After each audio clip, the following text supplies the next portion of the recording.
Friends, last lecture में मैंने आपको chapter number 3 fracture of lower limb start करवाया था और मैंने आपको फीमर के प्रॉक्सिमल फ्रैक्चर, उसके शैफ्ट का इंट्रा कैप्सूलर और एक्स्ट्रा कैप्सूलर का ओवरव्यू दिया था। और मैंने आपको बताया था कि ये जो है लॉन्ग क्वेश्चन में आया हुआ है, पास्ट पेपर का क्वेश्चन है। तो ये मैं आपको यहाँ से इसकी बेसिक जो है वो इन्फॉर्मेशन दे के जो मेरे नोट्स हैं वहाँ से मैं आपको डिटेल में करवाऊँगी। तो पास्ट पेपर ये मेरे पास 2021 का पास्ट पेपर है। इसके अंदर पेज नंबर 29 पे हमारे पास क्वेश्चन आया हुआ है, 45 years old man represents to you with a fracture mid shaft of femur. यानी 45 ईयर ओल्ड एक पर्सन है जिसका मिड शाफ्ट का फ्रैक्चर हुआ है फीमर की बोन का, फॉलोइंग आ RTO यानी road traffic accident. How will you manage this patient? आप इस पेशेंट को कैसे मैनेज करोगे? तो जब आप पास्ट पेपर में देखोगे तो इस तरह काफ़ी मतलब कि डिटेल में ये चीज़ लिखी हुई है, इमरजेंसी ट्रीटमेंट, डेफिनेटिव ट्रीटमेंट, अंदर छोटी छोटी हेडिंग्स हैं और ये काफ़ी लंबा क्वेश्चन है। ये सारा यहाँ तक ये क्वेश्चन बन रहा है। तो ये मैंने अपने नोट्स के अंदर लिखा है, तो मैं आपको नोट्स से अपने पढ़ाऊँगी। ये क्वेश्चन है, सबसे पहले ATLS और applied ABCD criteria is done, primary care is given at the site of accident. यानी जहाँ पर एक्सीडेंट हुआ है वहाँ पे जो आपने इमीडिएट केयर देनी होती है जिसको हम प्राइमरी केयर कहते हैं, उसके अंदर क्या कहते हैं, ATLS गाइडलाइंस के अकॉर्डिंग फॉलो करते हैं। ABCD यानी airway, breathing, circulation and disability, ये सब कुछ हम लोग देखते हैं।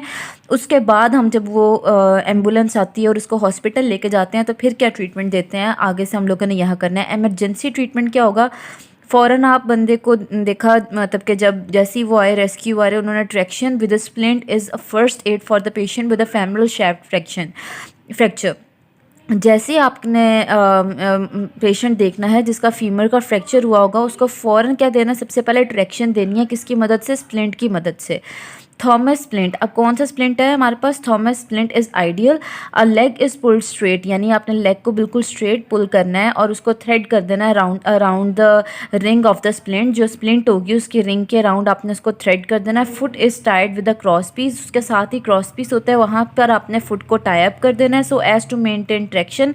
And limb and splint are firmly bandage together, और लिम्ब को और स्प्लिंट को दोनों को टाइटली बांध देना है। यानी जिस तरह हम लोग अक्सर देखते हैं कि फ्रैक्चर हुआ होता है तो किस तरह स्प्लिंटिंग की होती है, आपने बिल्कुल वैसे ही जो है आपने इसको ट्रैक्शन दे दी है। ये इमरजेंसी ट्रीटमेंट है। अब हमारे पास आ जाती है सिग्निफिकेंस ऑफ ट्रैक्शन क्या होती है, क्यों हम ट्रैक्शन देते हैं। Temporary stabilization helps control pain, यानी जिसको पेन हो रहा होता है उससे कंट्रोल मिलता है आपको। रिड्यूस ब्लीडिंग रिड्यूस होती है। मेक ट्रांसफ़र ईजियर, यानी आपने उसको हॉस्पिटल लेके जाना है या जिधर भी आपने उसकी केयर देनी है वहाँ पर आपने उसको ट्रांसफ़र करना है, तो ज़ाहिर है उसकी जो बोन है वो हिलेगी नहीं, ईजियर ट्रांसफ़र हो जाएगा। डेफिनेटिव ट्रीटमेंट इसका क्या होता है, अब दो तरह से पेशेंट हो सकते हैं। उन्होंने रोड ट्रैफिक एक्सीडेंट की बात किया, तो ऐसा पेशेंट वो हो सकता है जिसको मल्टीपल इंजरीज आई हो, सर पे चोट, चेस्ट पे चोट, एब्डोमेन पे चोट आई हो। और एक ऐसा पेशेंट है जिसको सिर्फ आइसोलेटेड फेमरल शाफ्ट फ्रैक्चर हुआ है, पूरी बॉडी में कहीं नहीं हुआ, सिर्फ उसकी जो फीमर है वो फ्रैक्चर हो गई है। तो जब आपने ऐसा पेशेंट देखना है जिसको मल्टीपल इंजरी हो, पहले ये वाला पेशेंट यानी डिस्कस करेंगे जिसको मल्टीपल इंजरी हुई है।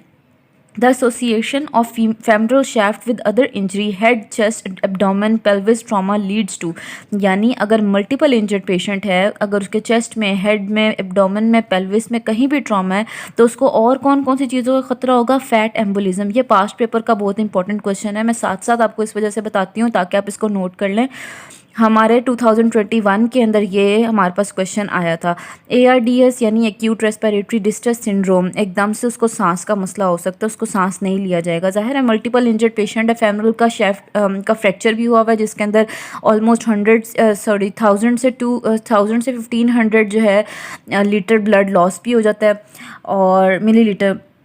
Early stabilization of fracture with locked intramedullary nail can reduce the risk of systemic fracture. अब मैंने जब आपको बुक में से पढ़ाया था तो मैंने आपको यही बताया था कि जब भी हमारे पास फीमर का फ्रैक्चर होगा तो क्या आइडियल हम यूज़ करते हैं, इंट्रामेडुलरी इंटरलॉक नेल अडल्ट्स के अंदर। ये मैंने आपको बताया था, ये बात आपने याद रखनी है। तो यहाँ पर उन्होंने कहा है अर्ली स्टेबलाइजेशन के किस तरह करेंगे, locked intramedullary nail can reduce the risk of systemic fracture. लेकिन अभी बात हो रही है ऐसा पेशेंट जो मल्टीपली इंजर्ड है। However, patient with severe chest trauma, अगर एक ऐसा पेशेंट है उसको बहुत ज़्यादा चेस्ट ट्रॉमा हुआ है, intramedullary nail produces untoward effect because trauma of surgery and blood loss induces inflammatory changes that increases morbidity and mortality.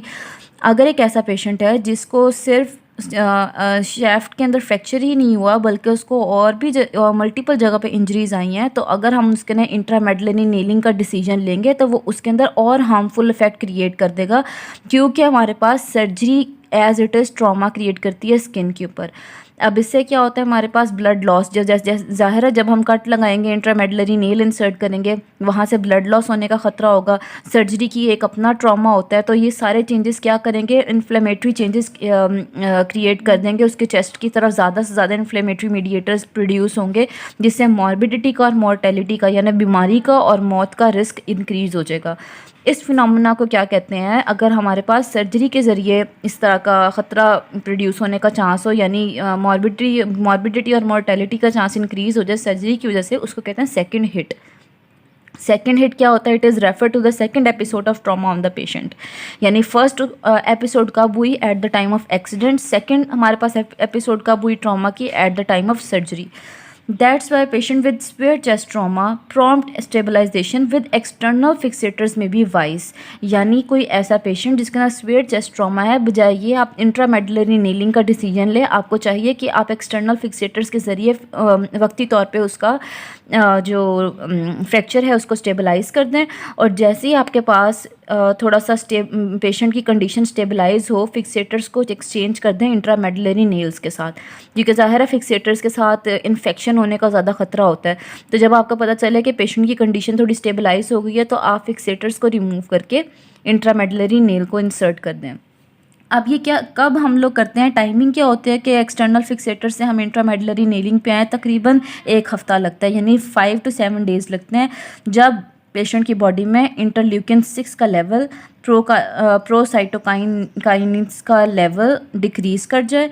लेकिन ये हर पेशेंट के लिए एप्लीकेबल नहीं है, हर पेशेंट की अपनी कंडीशन होती है और अपना जो है वो हीलिंग का जो है वो टाइम होता है। तो ये हर किसी पे ये बस ये एक उन्होंने बेसिक गाइडलाइन दी है कि 5 से 7 डेज़ के अंदर अंदर हम लोग एक्सटर्नल फिक्सेटर से कहाँ इंट्रामेडुलरी नेलिंग की तरफ मूव कर सकते हैं। उसके बाद the patient who spend short period in ICU, और ऐसा पेशेंट जो ICU से होकर आया उसके लिए भी हम लोग क्या करते हैं कि एक्सटर्नल फिक्सेटर्स ही यूज़ करते हैं, वो ज़्यादा सेफ़र होते हैं और definitive as a definitive treatment. Later allow insertion of new pins to increase the stability. यानी वही वाली पुरानी वाली बात है कि आपने शुरू में ICU वाले पेशेंट को भी एक्सटर्नल फिक्सेटर्स लगाना है और बाद में आपने उसको पिन्स के साथ स्टेबलाइज़ कर देना है। अब ये तो वो पेशेंट हो गया जिसको मल्टीपल ही इंजरी भी हुई थी, साथ उसको फीमर का फ्रैक्चर भी था, यानी शैफ्ट का, फीमर की शैफ्ट का फ्रैक्चर। अब एक ऐसा पेशेंट है जिसको आइसोलेटेड फेमरल शैफ्ट का फ्रैक्चर है। तो 3 चीज़ें, traction, bracing, spica can reduce and hold most of the fracture in reasonable alignment. यानी ये ट्रैक्शन देनी है, ब्रेसिंग करनी है, और ये ब्रेसिंग और स्पाइका ऑलमोस्ट एक ही चीज़ें होती हैं। आपने क्या करना है, उससे रिड्यूस करना है, होल्ड करके रखना है फ्रैक्चर को अपने रीजनेबल अलाइनमेंट के अंदर, और जितनी जल्दी हो सके जॉइंट की मोबिलिटी करा देनी है। कैसे, एक्टिव एक्सरसाइजेज से, यानी पेशेंट को खुद कहना कि वो थोड़ा थोड़ा अपने आप को मूव करे। लेकिन इसका क्राइटेरिया होता है, वो हम आगे जाके पढ़ेंगे डिटेल में। अब यहाँ पे बता रहे हैं कि जो ट्रैक्शन है उसका क्या ड्रॉबैक होता है। The chief drawback of traction is the length of time spend in the bed. यानी ज़ाहिर है जब उसको ट्रैक्शन दे के रखेंगे उसको हम लोग इमोबिलाइज़ कर देंगे। 10 से 14 हफ्ते तक हम पेशेंट को कहेंगे कि वो इमोबिलाइज रहेगा, बेड में रहेगा। इससे क्या होता है कि with attendant problem of keeping the femur line, यानी जो उसके साथ अटेंडेंट होगा वो हो सकता है अब इतने ज़्यादा अरसे के लिए वो मतलब क्या तवज्जो ना दे सके उसकी फीमर को लाइन रखने के अंदर, until sufficient callus has form. ठीक है, तो फंक्शनल ब्रेसिंग, अब फंक्शनल ब्रेसिंग कब लगा देनी है। फंक्शनल ब्रेसिंग क्या होती है, जिसके अंदर आप थोड़ी सी अपनी जॉइंट की मूवमेंट कर सकें, यानी फंक्शन को थोड़ा सा प्रोमोट कर सके। तो फंक्शनल ब्रेसिंग आपने कब लगा देनी है, 6 to 8 वीक्स के बाद लगा देनी है, जब आपका फ्रैक्चर थोड़ा स्टिकी हो जाए।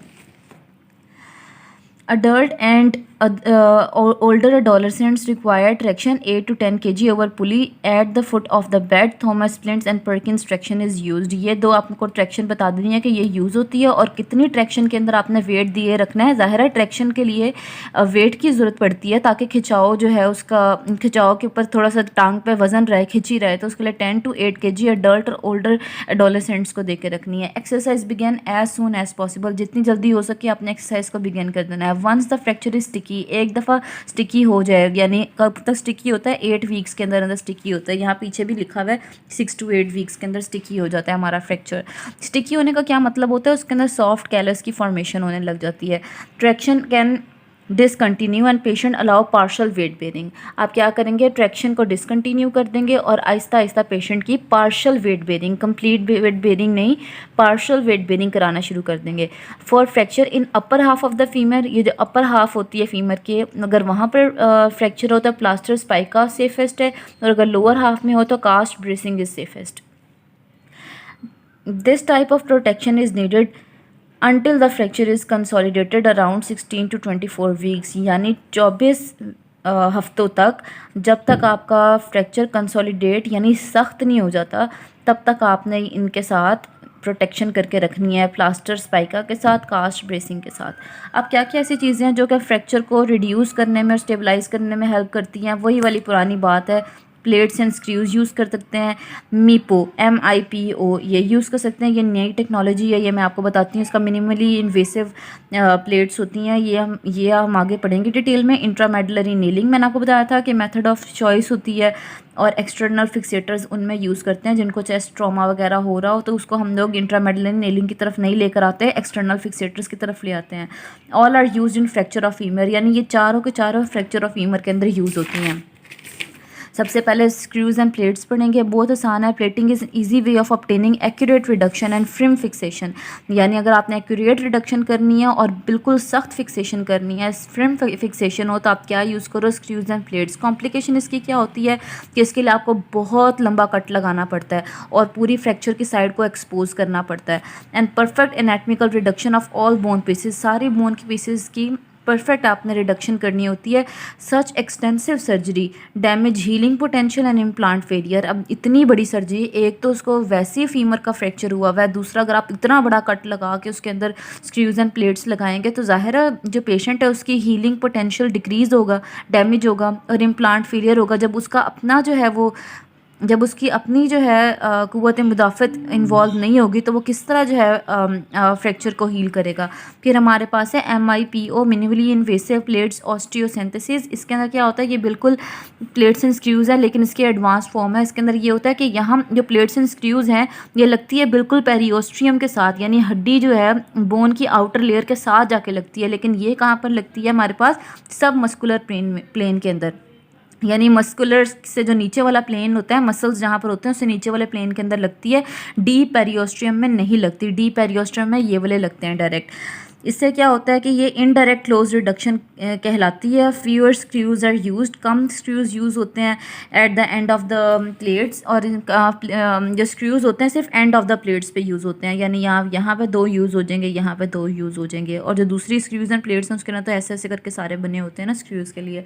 ड्रॉबैक इसका ये है कि ज़ाहिर है सब मस्कुलर प्लेन में है, रिजिड नहीं होगा, लेस रिजिड होगा तो फ्रैक्चर को होल्ड नहीं करके रख सकेगा. पोस्ट ऑपरेटिव वेट बेरिंग को हमें चेंज कराना पड़ेगा, मॉडिफाई कराना पड़ेगा, क्योंकि इम्प्लांट इतना स्ट्रॉन्ग नहीं है और जैसे कि इंट्रामेडुलरी नीलिंग होती है. इंडिकेशन इसकी क्या है कि fracture at either end of the femoral shaft. जब एंड पे हमारे पास फ्रैक्चर हो तब हम लोग ज़्यादातर इसको चूज़ करते हैं.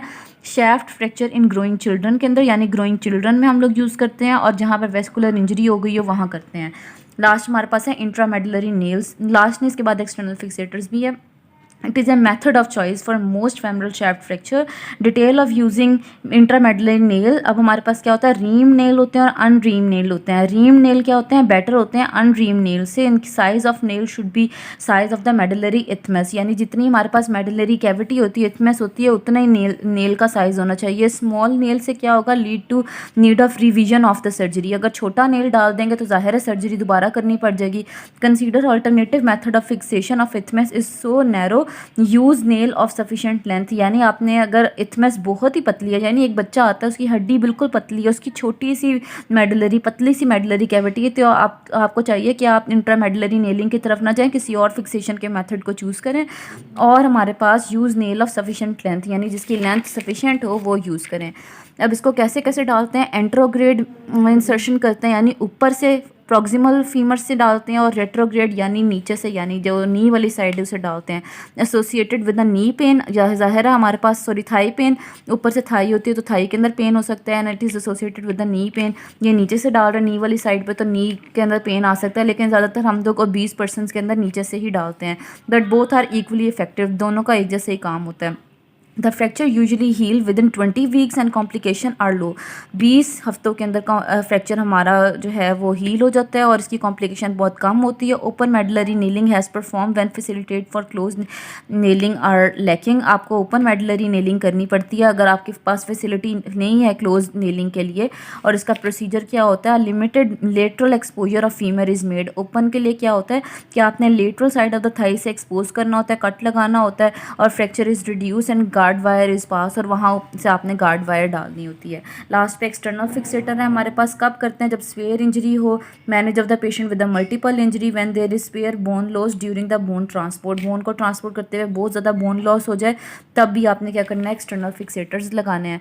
ट्रीटिंग फेमरल फ्रैक्चर इन एडोलेसेंट्स, जब एडोलेसेंट्स के अंदर हम फेमरल शेफ्ट का फ्रैक्चर ट्रीट करते हैं तब भी हम लोग एक्सटर्नल फिक्सेटर्स लगाते हैं।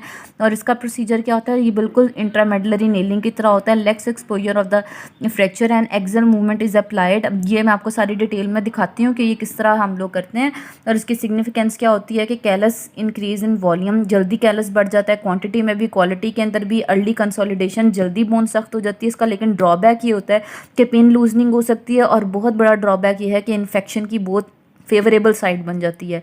लिमिटेड मूवमेंट होती है। Most femoral shaft fracture will heal in 5 to 6 month लगते हैं तकरीबन।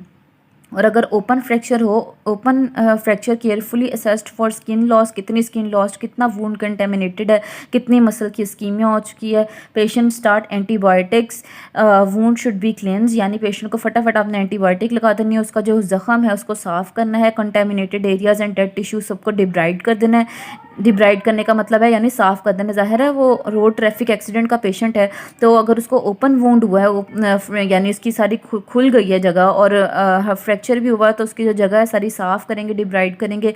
Locked intramedullary nail and external fixators can be used.